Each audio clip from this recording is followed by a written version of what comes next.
When I first saw the trailer for Lights Out, I was a little put off because the trailer was jump scare central, and I was kind of worried that that's how the movie was going to be. That it was going to be so much quiet, quiet, loud, quiet, quiet, loud, and thankfully, that wasn't the case. Lights Out is about this girl, Rebecca, played by Teresa Palmer, and she's living on her own away from her mother and little brother. The little brother's getting into trouble at school, and he tells the sister that there's something wrong with their mother. She finds out there's this entity that's living in the darkness, and it's trying to kill them.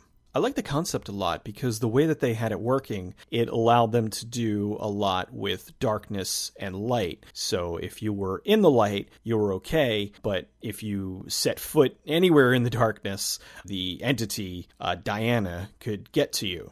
It was a very condensed film. There was only 4 major characters in the movie, and they all had most of the screen time. There was a couple of people here and there, but for the most part, it was Rebecca, the older sister, the little brother Martin, the boyfriend, and the mother. They had most of the screen time, and it made it feel more personal.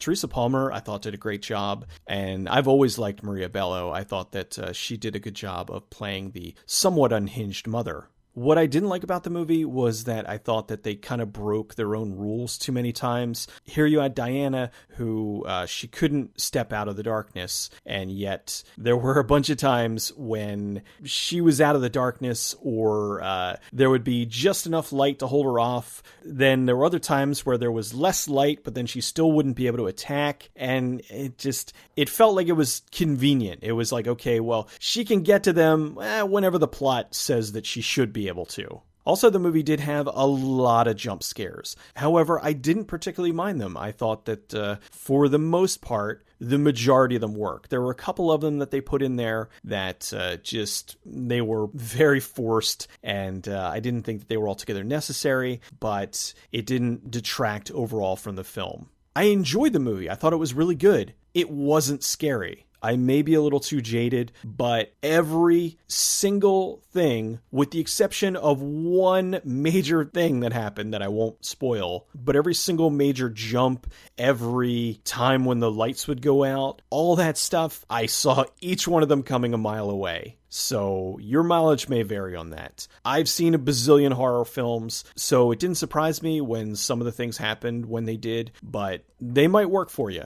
I'm not really putting that as a negative thing. I think that the scares that they did have were handled well. It just wasn't scary for me. There was a part in the movie that was supposed to be scary that made me laugh. Rebecca's listening to some audio tape that's kind of explaining a little bit of the backstory of Diana, and it's supposed to be this doctor who's talking to her, and it's taken place a while ago. So you have the doctor, "Hello, I'm Dr. Goodnaturedly. Tell me, what's going on with you, young Diana?" And then it goes to her, and she's, "You need to keep the lights out." It was supposed to be creepy, but I think that had they just used a regular little girl voice and a doctor, whoever was doing the voiceover, the doctor, maybe not make him so peppy, it may have come off a little bit more scary. But in this, it just came off like bad radio drama.